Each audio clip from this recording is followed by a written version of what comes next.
Welcome to the Equine Vet Connect podcast. I'm your host, Dan Carter. I'm a veterinarian and a farrier. The goal of this podcast is to educate horse people, break things down, bust myths, and keep it real.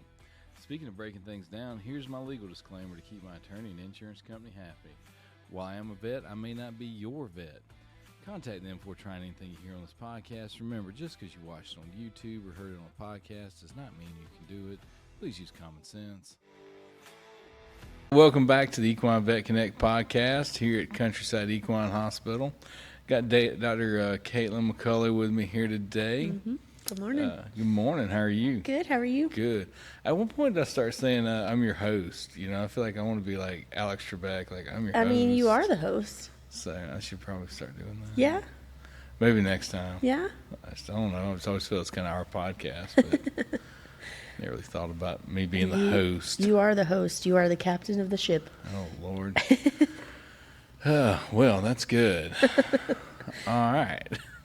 So one of our last few episodes, we talked about EPM. We sure did. Equine possum malfunction. Yep. And in the EPM world, we said something about rehabbing these horses back, and we do a later podcast. So Here we are. EPM Part 2. EPM Part 2, the rehab portion. Yeah. Well, let's do a quick review of EPM, just in case this is somebody's first episode. They haven't listened to us yet. And if you haven't listened to us, I'd recommend hitting the stop button, go back, listen to the EPM podcast, and then come back to this one. But just in case, EPM. So Equine Protozoal Myeloencephalitis. It is something that horses pick up from possum feces, and so it's very, very common in the southeast. It's all over North America, but it is very endemic in the southeast. Causes neurologic disease, so it can look like anything. So in the first episode, we stressed the importance of getting your veterinarian involved early, having us do that neurologic exam along with the testing. So either serum testing or doing testing of the spinal fluid. And so you have to have those two things together, the neurologic signs on clinical exam, and then the testing as well. And then as far as treatment goes, we talked about the three kind of mainstays of treatment. Usually that is diclazaril or Protozoal, and then there's also your third kind of sulfa-based treatment. And we kind of talked about the things that don't work as well. But that is kind of the basis of EPM there. EPM in a nutshell. Yep. Yeah, it was interesting. I was talking to a guy that moved here from California, and they had their first EPM positive case, and like, we don't see this in California. And he's kind of borderline freaking out a little bit. And I'm like, man, this is Tuesday in Georgia. Like it's an everyday kind of thing down here. Super common. It's common. Like I said, incredibly treatable. Like I said, we treat them with Marquis or Protozoal are my two go-tos. But then the part that we forget is you have to treat the disease, but then this is where I like to talk about we have to also treat the horse. Right, because this one is one that it's not just like it has a lot of kind of long-lasting side effects or secondary effects on it, because you've got muscle loss and weakness. You've got nerves that have to kind of regenerate and regrow, and inflammation that has to subside, and nerves take a very long time to heal. You know, you're looking to regrow one's a millimeter a day. Yeah. To repair one, we have no idea. 'Cause Right. There's only two ways you get that nerve function back. The body repairs itself, or it has to regenerate a new neuron. Yeah. And if it's central nervous system, that neuron starts at the brain, and it's got to go all the way to wherever it's headed to. Yep. A lot of millimeters. That's a lot of millimeters. So. Yeah. And one of the things you brought up, muscle weakness, is really common in these horses, and this is where things have changed. Like I feel like the old guy now. Like, 'cause I talk about, graduated vet school 16 years ago now. So I feel like the old guy, because you would stall these horses, you'd put them in small paddocks, like you were trying to protect them from anything bad happening. Yeah. And then they were like, oh, just get them in the stall and let them sit. And we've now, and I remember when I got out of vet school, we were starting to rethink that a little bit. Because when we talk about EPM, it's affecting the central nervous system, typically the brain and the spinal cord. What's responsible for muscle is the peripheral nervous system. But when we put them in a stall, we weaken that peripheral nervous system. Right. So it's one of those things that, all right, we already got one part of this wiring system is not working correctly, and now we're going to just not pay attention to the other part. Well, because you've got this thing called disuse atrophy. And so if you don't use those muscles and stimulate those muscles and stimulate those neurons, they get weaker and they get weaker. And in order to heal things, you have to stimulate them. To get muscle to come back, you have to stimulate it. So putting them in a stall and just having them stand still doesn't stimulate anything. Right. Yeah. So we've got to have, like, the two things we kind of focus on is that disuse atrophy, and the other one I often compare to, and it's probably not the greatest comparison, but it's the closest thing I've got. I compare it to stroke victims, where they've had a stroke, and it's like, okay, this part is damaged, but we're going to teach you how to use another part of your body and another part of this nervous system to accomplish the same thing. And so those are kind of the two areas that I like to think about when I'm building and thinking through the rehab portion. How do we keep them strong? How do we keep that peripheral nervous system doing what it should be doing? Keep those muscles strong. But then also, how do we kind of relearn to function with this? So let's say it's taken a while for this neuron to completely heal. Yeah. We can still create a functional horse. So the other part of it too that we have to consider is safety for the horse and the handlers as well. So definitely keeping your veterinarian involved in this whole process and having those regular neurologic exams to say, how stable are we? How aware of our limbs are we? Do we know where we are in space? Just so we can, keep everybody from getting squished. No, and that's what I was going to say is we're gonna talk through this today, but always remember the safety portion. Yeah. Pay attention. Yeah. I remember a guy once said those little hairs on the back of your neck or that uneasy feeling you get, it's there for a reason. Yeah. If you don't feel comfortable, if you don't feel safe doing something, don't do it. And I do think it's important to work with your veterinarian on this, because one of the other things I see is if you're the owner, you're looking at these horses every day. All right, we're going to see them like maybe every 2 weeks. Usually I'm seeing them about every 30 days. Yeah. So the time in between is much bigger. So we're able to see bigger changes. When you look at something every day, it just doesn't seem like much is going on. Yeah. But when we look at them every 30 days, we can see those more drastic changes. Yeah. So that's the other great thing. Have a veterinarian involved, another set of eyes. And when you're going through the frustration, like I can't tell you how many times I've come out, I'm looking at a horse that we're recovering from EPM, and they're like, we're just not making any progress. I'm like, what are you talking about? I'm like, this this amazing. horse looks totally different than it did the last time I saw it. Yeah. It's the same thing when you're trying to put weight back on a horse. I tell people to, take pictures every 2 weeks because you see him every day. And it's just like when you see, your niece or nephew for the first time in 6 months and their parents see them every day and they're like, yeah, they're obviously growing and changing, but that's just normal for them. Whereas you see them and you're like, oh my gosh, last time I saw you, you were this big. And, it's the same thing. Yeah. So, but yeah, it's take pictures and have us involved so we can kind of give you a more realistic, vision of what's going on. So going through, we're going to focus on two things. We're going to talk about different things we can do for strength, and then different things we can do to help out with proprioception. Proprioception, if you go back to our last podcast, I like to call it the DUI test. Yeah. This is why they make you close your eyes and touch your nose, because your body knows where your fingertips are, and the body knows where your nose is. So you're able to take your finger and touch your nose without looking. You can close your eyes and do this. You close your eyes. For those of you listening, go ahead. If you're driving, don't do this. Yeah, don't do that. Close your eyes and then just touch your two fingers together. Safety first, kids. Yeah, safety first. Don't do a neuro test and drive. But those proprioceptive tracts are the most superficial, and so usually the first one's damaged. And that's actually, when we're doing these neuro tests, that's actually what we're looking at is that proprioceptive function. Yep. So we're going to focus on how we can do things to help out with that proprioception, where we know where our legs are in space. And this is an interesting thing because if you don't try to actually, if you're having to use pure vision, like if I wanted to reach over and pick up this cup that's sitting next to me, I can reach over and grab it very quickly. But if next time your hand goes to sleep, try to reach over and pick up that cup. All right, because you're going to have to take your eyes and visually look at it and visually make decisions with your hands to grab that cup. Yeah. Because your body, when your hand goes to sleep, that's a neuritis. Mm-hmm. And you lose proprioception there. And so trying to figure out how to touch that, try that next time you're asleep, your hand's asleep. With the right grip strength and the right, like all of those little fine motor movements get a little difficult because your nerve is angry. So. Right. And so then you think about a horse. Mm-hmm. We got 4 feet that have to all go in the same direction and not get in each other's way. Yeah. And horses will adapt visually. Mm-hmm. And so they'll start using their eyes to see where these limbs are at. Mm-hmm.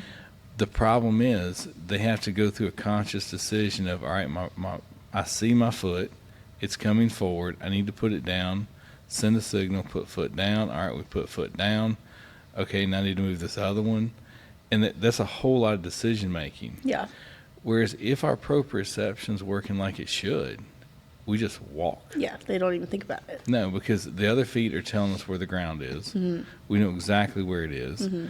We're not having to think about this, where the brain is not actively involved in this decision from the frontal cortex is not working here. It's just pure. It's just the wiring system is just firing. Yeah. Which is absolutely amazing. That whole thing functions off some sodium and potassium changing places. Yeah.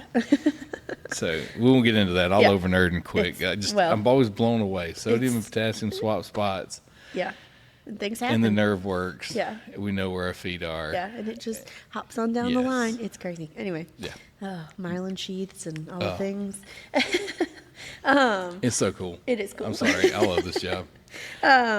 But yeah, so when it's working, it works without them thinking about it, and they're fine. But when they have to actually put conscious thought into it, things get a little haywire, and they don't always move the way that they're supposed to. And it's not that they mean to squish you or step on you or hurt you. They're doing the best that they can. They don't know where they're at. No, and that's a lot of body mass to. And we're talking about the difference in milliseconds here on processing, but milliseconds matter. Oh yeah. They might, like I said, I tell everybody, next time your hand goes to sleep or your foot goes to sleep, don't worry about the pins and needles. They're not experiencing that. And then you don't worry about the pins and needles. Go try to do something. Do something. I have literally woken up, my hand's asleep, and I was like, oh, I'm going to do a neuro exam. And so I'm over there trying to do stuff to give me an idea of what it seems like. Yeah. So one of the things I like to do when we're working on developing that proprioception is to present different challenges of different degrees. Ground poles. Yep. Big fan of those because that takes an effort to navigate that. And don't start out like huge. No. Start out small. One pole on the ground. Right. Yeah. And we're just going to walk over that pole. Yeah. We're just going to walk over it. Yeah. And then you can add 2 poles. Yeah. And then you can, add a line of poles and ask them to walk over it. And then you can lift one side of one pole and then the other side of the other pole and just gradually make this challenge more challenging. And so that it builds their strength. It helps. They have to lift and engage their core and round the top line.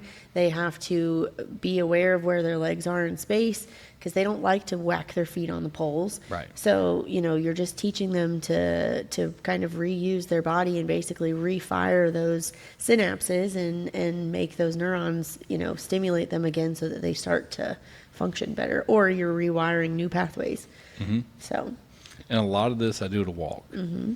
I'm not ready to add speed in because like I said, we talk about that processing time. Yeah. Milliseconds matter to walk. They really matter at speed. So. Bad things happen quickly, and the faster you go, the faster the bad things happen. Yes. So slow and steady wins the race. So starting off in hand, and I'll tell you, I'll start this day one. Yeah. We'll start treatment, and I'm starting this day one. Yeah. Because that's one of the things when we look at our counterparts in human med, people that have had strokes, therapy starts that day. Uh-huh. They're in there as soon as they're stable. Yeah. we're starting this right away. And I do the same thing with EPM horses. Like day one, this is what we're going to do. Yeah, because time is of the essence. Right. Yeah, because we don't know when we diagnose a horse with EPM, we don't always know how much is affected or where the protozoa is in the CNS. We don't know, how much damage do we actually have to overcome at the end of all this. So if we get started sooner, we're going to be over it and absolutely, back to regular working order a lot faster. So starting in hand, ground poles is a great exercise. The other thing I like is walking on uneven ground. The example I use a lot is, let's say you live in New York City and you may be walking 10 miles inside the city, but you're walking on perfectly level, flat, prepared ground. Well, then you decide it's the weekend, I'm going to go hiking. Well, you walk the same amount of time, but that ground's uneven, and you talk about, oh, my hips are sore, my knees are sore. You haven't walked any further. But the difference is the body has stabilizer muscles it has to utilize on uneven ground that it doesn't have to do on flat prepared concrete. Yeah. And so that's the same thing. Getting these horses on uneven ground is going to require different uses of our nervous system and different muscle groups. So walking on uneven ground, walking on hills, those are other areas I really like. And strengthening those compensatory muscles is and those stabilizing muscles is helpful anyway, just because it makes the whole body stronger. So those can be super helpful. The other thing sometimes we'll have people do, and this is part of our kind of neuro exam too, is if you have a curb or you have some sort of step up, walk them up and down that, so that they have to go from low ground to high ground and step over that, that change in elevation. That can be helpful too. Absolutely. And again, we're doing this in hand at first. Yeah, don't do it. Don't ride them until we tell you to, please. We'll eventually get to where we feel safe riding, but all this is going to start in hand. Yeah. You're being careful, being mindful, and like when we talk about the curb, I always say, be smart. If we're really neurologic, let's maybe don't do that on asphalt, where they can fall, and now we've scraped something up, or gotten injured first. We want to protect ourselves and protect the horse. Yeah, for sure. So, and like I said, ground poles, bigger ground poles, curbs, uneven ground, fantastic ways to start. Yeah. The other things you can do is you can do like your carrot stretches and just asking them to move their body around, asking them to, move off of pressure and just, lift their belly and round the back and just stretch those muscles out and ask them to engage their body in ways that, will help strengthen them in the long run and help make them more comfortable because you're stretching those muscles, but also making them more aware of how they're using their body in space. That can be helpful too. Yeah, absolutely. Working, crossing over our legs behind, crossing over up front. Building visual acuity and also making these neurons have to work. Don't let them just sit there and make them have to work. Yeah. The other thing, I was at a conference a couple years ago for like physical rehab, and they talked a lot about like the different balance pads that they had. Yes. And those things are so cool because they again work on those stabilizing muscles, and they, you put these horses on these pads, and they have different thicknesses, different firmnesses, and they will basically cause that horse to they have to balance on those. Their weight shifts and they have to find their kind of balancing point. And it does. They're just standing there is what it looks like, but they're actually working really hard to work on on that balance and that proprioception and those stabilizing muscles. They're really cool. Similar feeling for that for us is try to balance on like a float inside of a swimming pool. Oh yeah, it's hard. Balance on a surfboard. Yeah. It's that same thing. Like you're just standing there, but the water's moving, and you're having to work the balance. After about 5 minutes, you're like, "Ooh, man, I'm using muscles that I forgot I had." Yeah, and that's what we want. So those balance pads can be super helpful. It's also fun. I've worked on horses that have done a lot of balance pads, trying to take like foot radiographs and things, and they're so used to putting their foot on weird things that you ask them to put it on the tunnel for the x-rays, and they're like, "Oh yeah, this is easy." And I'm like, "Oh, this is great. Thank you." You know what? You're right. Yeah. I'd never thought about that, but I've got barns that use them, and Those horses will stand on a foot plate Anything. fantastically. Yeah, they don't move a muscle. They're like, Yeah. oh, yep, I got it. It's great. And that's something, fairly inexpensive that you can buy. It's a great tool. Doesn't take up a lot of room. Yeah. Not a lot of technology to break there, but it is really valuable. So spending some time doing those balance pads is a great idea. Yeah, you can do them in the front end. You can do them in the back end. You can do them, And I feel like that's the thing, too. People get, when they do a lot of stuff in hand with horses, they kind of focus on the front end, but don't forget about the back end too. Yes. Like, we've got to work on the whole horse. We've got to work on everything working together, strengthening those hindquarters as well. So don't forget about the back end. Yep. Yeah. Great point, because that's usually the back end's what we notice first. Yeah. And that's usually the more severely affected in a lot Yeah. of cases. And that's especially important when we talk about strength, because the back end does the work. I always say the front end's there to look pretty. The back end does the work. Yeah. That's where all your power and propulsion comes from, is in the back Absolutely. end. Yeah. So, kind of my next thought is when I'm rehabbing these horses is, okay, we've got them where they're balancing themselves. Now I want to put a rider up. Yeah. Now, again, safety is of paramount importance. We'll kind of walk you through and be like, all right, I think we're safe to put a rider on. And then you also need to feel safe with the rider on. Of course, all this kind of varies on what kind of horse we're dealing with, temperament, things like that. There's a lot of things that go into this decision. But we like to put a rider up. And what I compare this to is it's now going to change the center of gravity of the horse, and it's going to change balance for the horse. Yeah. Before, it had to balance itself. Now it has to balance a rider. The analogy I use for this is you go hiking. Hiking's really easy. You throw a 35-pound pack on there on your back. Not only has your weight increased, but where that weight is positioned has moved your center of gravity up. Now you're very top heavy. And this is a couple-day adjustment to get used to even carrying a pack. Yeah. Because again, you're having to change your stance. You're having to change how you balance, and it's no different for the horses. Yeah, it changes the whole biomechanics when you put a rider up. Yeah. The other thing too, I'm gonna be like the safety police over here. But like, have a spotter the first couple times that you get on that horse. Like, have somebody there watching that can help if you need to do a rapid dismount or anything like that. And if at any time you feel unsafe, and Just again, get off. this is why we're going to tell you, have your veterinarian involved. Just because we said it on this podcast does not mean, oh, I can now go do all these things. No. Have your veterinarian involved so they can, I think because we're looking for subtle deficits that most people aren't going to see. Right. And we can help guide through that process because we want to be safe. Yeah. That's number one thing dealing with a neurologic horse. Remember, you got 1,200 pounds of I don't know where my feet are. That's a dangerous situation. Yeah. But when we get those riders up, I'll go back through these same exercises. But again, I understand we've been doing ground poles with them elevated. Guess what? We put a rider on. It's back to square one. Yeah. It's one ground pole on the ground, and we're just going to be stepping across it. And then we're going to add in 2. We're going to add in 3. And then we're going to start lifting the sides. We're not going all right, we've been walking over them, they're a foot tall. We're not going to start out under saddle going over them with a foot tall. Not what we're going to do. No, because that horse is going to trip, and it's going to be a whole thing. So Yes. back to the very beginning, and you're going to do it all over again with a rider up. I like to say when we've mastered it in hand up to this level.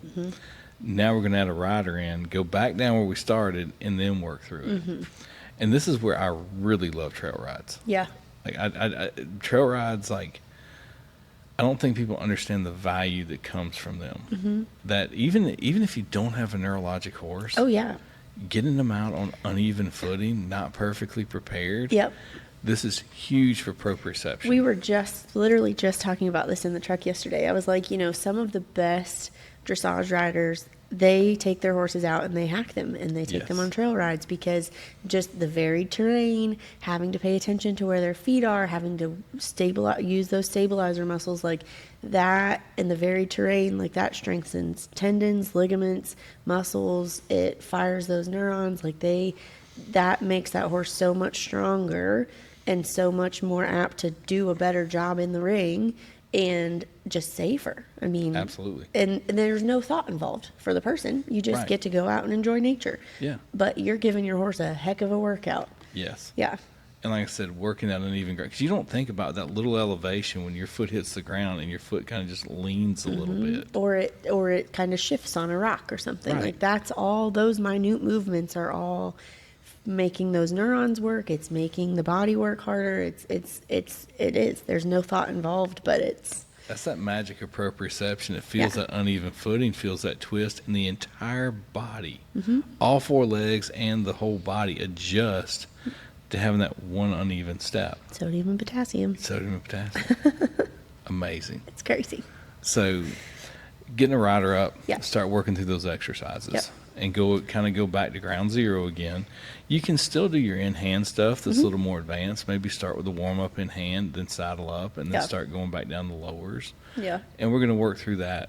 And depending on how they're progressing is how fast you're able to go. That depends on severity of neurologic deficits. It depends on response to treatment. There's a lot of things that go into where that's at. Yeah. And then after you get kind of back through that process where you're comfortable, going over those raised ground poles and you feel like the horse is moving strong, definitely want to focus on, getting them to carry themselves appropriately again, getting them to lift that core and round that top line, engage the hindquarters, work them in a good rounded frame so that they're not getting strung out and hollow. They're building those muscles appropriately again, because that's huge. Absolutely. Because that, after you get that proprioception back, you've got to strengthen those muscles again, and you've got to get that horse moving appropriately so that we don't have injuries further down the line. When again, it goes back to, I talk about this when I'm rehabbing horses back from injuries, the power of the walk. Everyone discounts the walk. Yeah. But here's some facts. Like the most efficient gait a horse has is the trot. They can trot forever. Because when you're trotting, think about the tendons and ligaments like rubber bands. When they step down on it, all that's loaded. So you're storing energy. Goes back to that potential energy we learned about in elementary science class. We stretch the rubber band, we have all this potential energy. When we start to move forward and weight comes off of that leg, now we've moved into kinetic energy. So that's actually propelling us forward. So use a lot of trot work when I'm rehabbing tendons and ligaments, because that's where it's putting the strain. Muscle involvement at a trot, Minimal. Yeah. You're not going to build strength trotting, but you can build strength walking, because this requires muscle the whole way through. You don't store enough energy in those rubber bands in the back of the leg to propel the horse forward at a walk. Yeah. So every step of the walk, you actually have to use a muscle. Whereas, like I said, they've done some studies, and like once a horse is into a trot stride, very little muscle activity. Yeah. Which is why they can go Forever. And when you're walking, you got to walk with a purpose. Like you want them to be striding out, moving forward, like, a good engaged walk. Right. But that, it does wonders. You're not just sitting there on the buckle, just letting them just lollygag through with a purpose. Yeah. So back to what you were saying, as far as starting to get them to come around again, that's going to start in the walk. Yeah. That starts in the walk. Yeah. With a purpose, going through this exercise and doing it correctly. Yeah. Not just lollygagging through. It might seem like a harder workout for the rider at a trot, because you've either got to sit the trot or you've got to post it, and that takes more work for us. But for the horse, the trot's easy all day long. I can remember, so I worked on big ranches out west, and I'm talking about ranches massive. So, you may be in a pasture, and you may be 2 miles from the other end of this pasture. Yeah. And we had to cover ground quickly, and we had to recover it efficiently so our horse could go all day. Yeah. A long trot, that's where we did it. Yeah. Because we could cover a lot of ground, and we weren't killing our horses. Yeah. And so it's an incredibly efficient gait. Downside is it doesn't do a lot for strength. Yeah. So Yeah. Tendons and ligaments, that's why I focus so much on the trot in my tendon and ligament rehab, is because that's where the stress is. Yeah. So that's why there's so much trotting when I'm rehabbing those tendons and ligaments. Neuro's a little different. Yeah. So, Yeah. and I think it's one thing I do want to mention, just a little side note, it's important to make sure that we have all these proprioceptive deficits corrected so we don't end up with a tendon or ligament injury. Yes. Because we couldn't balance and we overloaded something. Yeah, we overcompensated on one side, and yeah, for sure. The other thing too that's important to talk about, I think, is through all of this rehab is nutrition as well. Yes. So we talked about in the other episode, while we'll have them on the treatment for the protozoa itself, we also will put these horses concurrently on a pretty high dose of vitamin E. And so vitamin E is something that we will continue often through the rehab process to support repair of those neurons and everything. And the other thing is we're trying to build muscle back. We're trying to build strength back. So we need good protein. We need good quality protein. We need enough of it. And so nutrition plays a big role in this one as well. 100%. Cannot stress that enough. Yeah. And this is one of the few times I will actually get picky on vitamin E. Yeah. It's nano E. Yeah. Like they have shown, there's a study out of, I think it was a combined study, but Dr. Fenno did it. The myocelized vitamin E, so what nano E is, it's going to reach steady state in the nervous system in 7 days. Which is so fast. Quick. Yeah. The acetated form, it's going to take like 50, I can't remember if it's 54 or 56 days to do the same thing. And in some cases, that's past 30 days. We might not still be treating for EPM by the time that the vitamin E reaches steady state in the body. That's not good. No, we need this because vitamin E prevents oxidative damage. So just the best way to understand this is you got like this oxygen molecule bouncing around like Pac-Man, tearing everything up. Yeah. Vitamin E's job is to catch that. Yeah. So I used to use my Men in Black. I always say it's like when Will Smith walks into there and he touches that little ball of Men in Black and it like bounces around and tears everything up. That's a free radical. Yeah, that's a free radical. And then Tommy Lee Jones, he puts on the little mitt and he like catches it. All right, that's vitamin E. Yeah.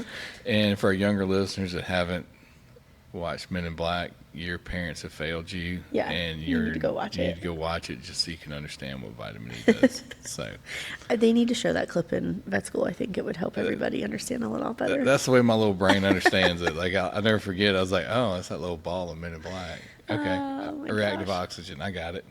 Free radicals. That's funny. So it's really important because when you have EPM, you have a lot of oxidative damage. You're producing a lot of these free radicals. We need that vitamin E to scavenge those. And again, the sooner we can get on top of this and limit the amount of damage that's there, the faster we're going to get resolution of clinical signs and the faster we're going to be able to get that horse back into good work. Yep. And the thing I always like to say, too, is, forever in nutrition, we talked about vitamin E and selenium doing basically the same thing or having a sparing effect. No, vitamin E lives inside the cell wall. So it catches free radicals in the cell wall. Selenium is involved in enzyme superoxide dismutase. It's going to deal with free radicals in the jelly of the cell inside the cytosol of the cell. So 2 different spots. Yeah. So they're not doing the same thing. One's in the cell wall, one's in the cytoplasm or the little jelly stuff inside the cell. So vitamin E. And like I said, I'm particular. I'm not paid by KER to say this. You want nano E from KER. Yeah. Not somebody that says they're the same. This ain't the time to go generic. This ain't the time to take a chance. Go with what works. Yeah. And eventually we'll come down. But I mean, it's like huge doses too. Like 5,000 IUs is where I start. Yeah.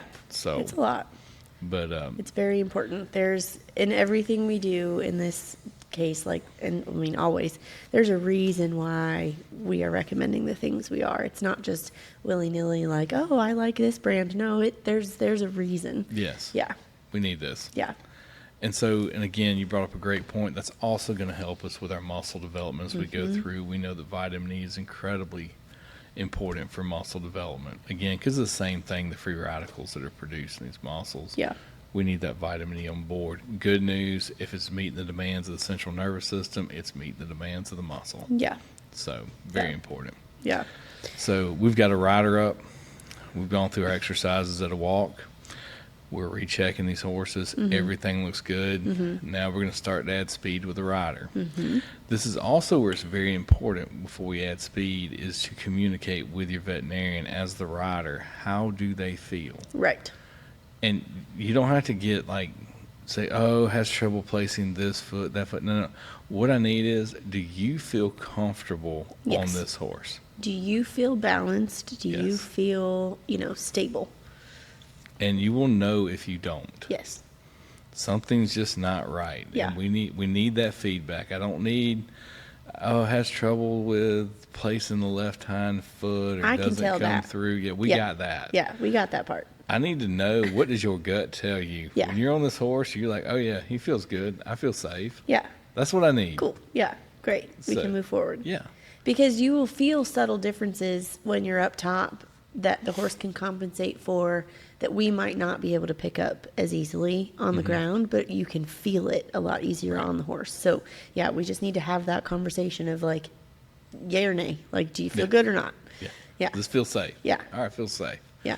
We're going to start adding in trot work then. All right, and the reason I'm going to add in trot work, I got to strengthen tendons and ligaments because they haven't been doing as much. Yeah. But also, we got to add some speed. And when we add this trot work, we don't want to go straight to ground poles. Yeah. This is where I say, okay, let's start trotting. And this is where I will say we're going to start off in prepared footing. Yeah. I want to remove variables here. Yeah. I don't want to rock the trip over or hold a step in. Yeah. We're going to start on really good ground. Yeah. And I want you to think big. Nothing tight. Yeah. No want you to tight think- turns, no tight circles. No. Nice straightaway. Yes. When you get to the end of the arena, I want a huge sweeping turn. Yeah. Use it all. Yeah. Go into your corners, deep into your Yes. corners.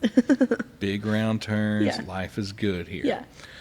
Because when we turn, we've added one more thing. Now our legs doesn't have to just go straight. It's got to go straight and turn. So when we start turning, this is a different ball game. Yeah. So we want to go through that. Your horse is going to have a little bit of lean to him. And this is also why you want to do your work at a walk, because if we've been working on coming around and staying balanced and being fit to hold that, this is a great time to work on that as well, because we go into that turn. Horses want to lean to the inside of the turn. It's physics. So when they do, we need to make sure we kind of want to hold them up a little bit. Don't let them have a big lean. Yeah. Yeah. So having that control of the body is a great spot to be in. Yep. And then again, you're going to go through your whole little stepwise everything at a trot and just, start at ground zero again and then just work them up until they feel, they feel good, they're strong, they know where everything is, and they're back fit again. But slow and steady wins the race. This is All not, day. this is a marathon. This is not a Yes. sprint. This is, and doing the work in this whole rehab process is going to get you a very fit, very strong horse at the end of the day. And so it's, I think people kind of look at it as like, oh my gosh, I've got to do all this silly exercises again. But it's like your horse at the end of this is going to be like, Well, and I tell people, accept this. It's going to be boring. oh yeah, It's going to be boring. This Yeah. is not why you got into riding. no, It's going to be boring. Just accept it. It's just what we got to do. It's going to be the kale of riding. yeah. Like, But nobody- it's a great time to bond with your horse and you Yeah. can teach them fun things. And, but it's not going to be exciting. No, it's not exciting at all. No. At least we hope it's not. Yeah. We want this to be boring. Boring is safe. We Yeah. like that. It's like when I always say boring anesthesia is great anesthesia. Yes. Like that's the same thing. Boring rehab is great rehab. That's what we Yes. want. So again, we're going back through. We're hitting that one ground pole. Then we're hitting a line of ground poles. Then we're going to start elevating ground poles. And then then I start looking at getting turns tighter. We start getting turns tighter, and this is where we may, depending on where we're at, start working on some lead changes. And I always say this is a great time, like some of those movements that you're having more difficulty with, great time to work on that. Yeah. So, and then also, I think this is important. We start working on, like in dressage horses, we start working on lateral work. The shoulders in, the haunches in. I tell people, like, don't drill this to a high level of frustration, because it's not going to be easy at first. And if you get one or two good shoulders in, that may be all we get today. Great. Yeah. don't drill it like we're getting ready for a dressage test. No, because those muscles and those nerves they're tired. Yeah. They've lost a lot of strength and a lot of normal function. I think the other thing is that can be helpful too when you are riding at the trot is to switch your diagonals regularly and feel the difference in the two diagonals. Like because a lot of horses might be a little uneven anyway on either diagonal, but when you're rehabbing this kind of horse, like definitely swap your diagonals a lot and pay attention to how they feel on either side. And if you do have a horse that's weaker on one diagonal than the other, guess what? This is a great time to work on that. Yep. Because we're going slow. Yeah. Great time to work on it. Yeah. And one thing I like to say too is if you can't do it at a walk, then just don't try to do it at a trot. Nope. So until it's mastered at the walk. Yeah. So again, like when we're doing the walk exercises, we may work on those lateral movements, the haunches in and the shoulders in. But we want to make sure, because like I said, if the horse can't do it at the walk, not a chance it can do it at a trot with speed. And everybody's just going to get frustrated. Right. Yeah. So make sure you perfect it at one gait before we go to the next. And then if things are great and I'm not seeing deficits, all right, we're gonna go do some trotting outside this ring. All right, now we're gonna get out of prepared footing if he's safe, and we're gonna get to prepared or unprepared footing. But be smart. Yeah. Like maybe let's go with a pasture. Let's don't head out on like the most treacherous trail ride that your county has to offer. Like let's take it easy. Yeah. So get out in the grass. There's just enough unevenness to help with that, and just work through these steps. Yeah. And it's all about, again, just getting the brain to connect to the legs, to connect to the muscles, like just basically just refiring all those connections and getting them strong again. And I have a lot of people ask about like Pessoas and different type of lunging apparatuses for if they don't feel safe riding them. My thing is, if you don't feel safe riding that trot, we're not ready to do the trot. No. Like, we're not going to do that on a line because we need to feel safe, because that's just going to lead to frustration and also create bad habits for your horse. They can use that PSOA system or some of those systems on the lunge. They can use that as kind of a crutch to hold themselves in that frame rather than actually use themselves appropriately. So it can lead to, it definitely can lead to some bad habits there. I don't think we're ready for speed till we can do it. Yeah. Until we can do it with a rider. Yeah. Master one thing at a time. Slow and steady wins the race. Yes. Yeah.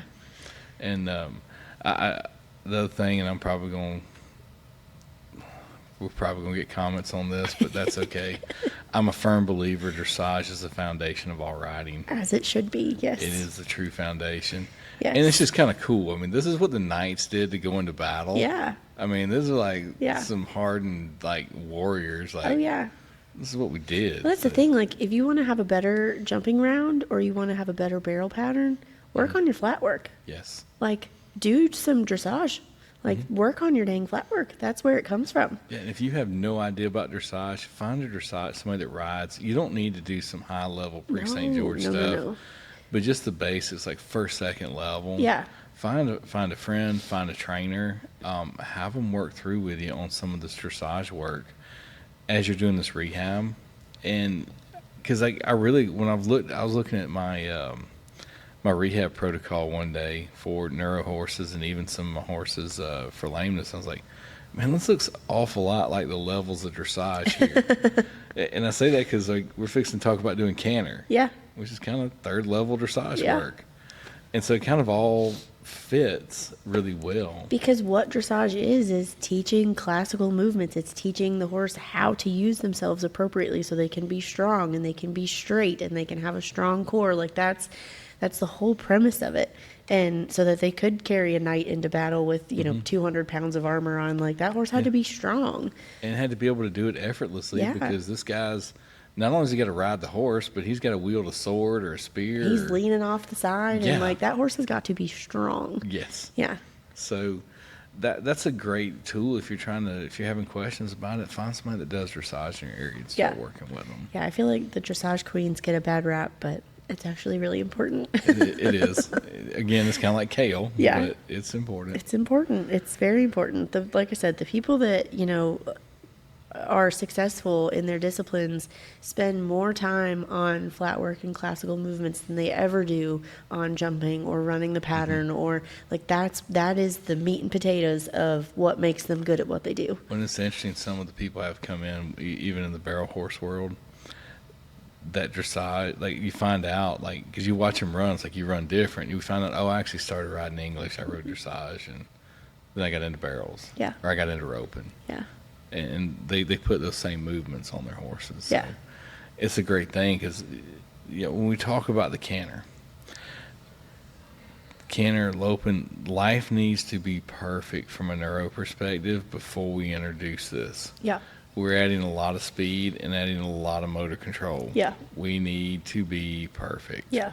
So before you start canter, before you start loping, we got to have all these other movements mastered, and we have to be what I'd say completely normal from a neurologic perspective. Yeah. So. Yeah.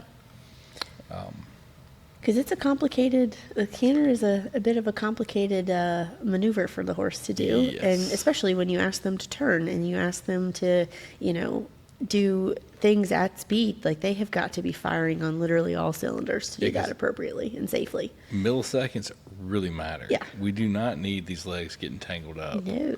And there's a great probability that can happen. Yeah. I mean, if horses are going to hit, they're going to hit at a lope or a canter. Mm-hmm. So really critical. And at that point in time, really when I started introducing canter work, I'm building more strength. I'm building the airways. Mm-hmm. From a neurologic perspective, we're Pretty much done. pretty much done. Yeah, and we have to be to get to that point. Right. Yeah. So we'll add that in. But yeah, that's kind of your nuts and bolts. And if I had to stress anything, it's just slow and steady wins the race. Mm-hmm. And here's the other thing I think we need to talk about. You're going to have bad days. Oh, yeah. You're going to have bad days. Yeah. When you have a bad day, maybe we go back and we do some really easy things and we call it a day. Because we don't need to build frustration in you, frustration in the horse. Always end on a good note. Whatever, Yes. if you have a bad day, go back to something that you know that they're good at and you know that you feel good about. That way, everybody leaves and they feel good about it. And Yeah, because you may be 2 weeks of just steady making progress, and then have a day that you're like, I haven't done, like nothing's going right. yeah, All right, well let's don't push it that day. Let's Yeah. go back to some simple stuff, and let's just maybe we're doing trot work, and all of a sudden nothing's working from a lateral perspective. yeah, Drop it back to a walk, and let's celebrate we made over ground poles. yep, great. Like, just you're gonna have them. Yeah, Accept it Yeah. and move on. it's okay. It's Yeah. none of this is linear. This is rehab is always, hills and valleys. That's just how it is. I like to talk about like a mutual fund. If you watch that mutual fund every day, you will pull your hair out. You're gonna cry. You just want to see a trend over time. Exactly. Yeah, I always like to say when the bad days aren't as bad and the good days keep getting better, Great. we're going in the right direction. Oh yeah, it's never linear. I'm also a big fan of like pen to paper and like keeping. I'm like the calendar lady. I've decided I love a calendar. Like just keep notes. Like what did you do today? How did it go? Like so that way you can look at those trends over time, and you don't have to get so stuck in the weeds about it. But you can be like, oh okay, overall we had 3 out of 5 good days this week. Great, that's awesome. And I tell people to do the same thing. Yeah. And I always hate it because that's not me. Oh, see. I'm writing nothing. A calendar? What is like? I don't even know what a calendar is. Well, we do have to tell you when you have to go get your hair cut sometimes. Dan, Yes, that's so. kind of bad. Yeah, I kind of wing every day. Like, get up, let's just see what happens. Couldn't be me. A lot of great people that keep me. Yeah. I got people around me that like calendars. So See, my planner is like color coordinated. It's great. colors. I hate color. Well, you can't see color, so that doesn't really help very much. I'm not a calendar person. That's I'm okay. just like, I'm just gonna go wing it. But I do tell people, it's like, keep a calendar for Yeah, me. take It's some great. notes. Yeah. I love the people that do keep the calendar. It's great. Like on this day, life was good. This day it wouldn't. All right, we had like 3 bad days over the last month. That's okay. That's fantastic. That's great. So yeah. let's celebrate. Yeah, it's all about the long-term goal and all about just perspective, and it's all relative. So don't get lost in the weeds when you have a bad day. Absolutely. It's going to happen. We're kind of wrapping things up. Key takeaways. Yeah, slow and steady wins the race. Safety is key, and don't move on to the next thing until you've fully mastered the first thing. Yep. Yeah. I'm going to agree. I'm going to just kind of add on to that early intervention like we talked about. Always, yeah. Great diet. Let's talk nutrition. Mm-hmm. Keep the diet where it needs to be. Yep. Keep your veterinarian involved. Don't be afraid to call them. Like you may be 2 weeks in and you just need to talk to somebody. Call them up. Like, find out what's going on. Yeah. And I can't, you said it best, slow and steady. Yeah. Yeah, I've read that book, The Tortoise and the Hare, probably 200 times. You know what amazes me? Every time I read it, that tortoise wins. Every single time. He always wins. Yep. So don't forget that. The tortoise will always win. Yeah. So Patience. It'll get you a better end result at the end of the day. absolutely. Yeah. Well, Dr. Caitlyn, thanks for being here today. Mm-hmm. April, thanks for recording this. Casey, thanks for editing all of this because sometimes it's a mess, and so we appreciate you making us not sound dumb. And to our listeners out there, we really appreciate y'all listening and tuning in. Keep sending your questions in. We're going to keep hitting these topics, keep working our way through. Yep. And if we can do anything for you, just reach out. We've gotten some great requests. I'm going to kind of talk about it a little bit. We're getting a lot of questions.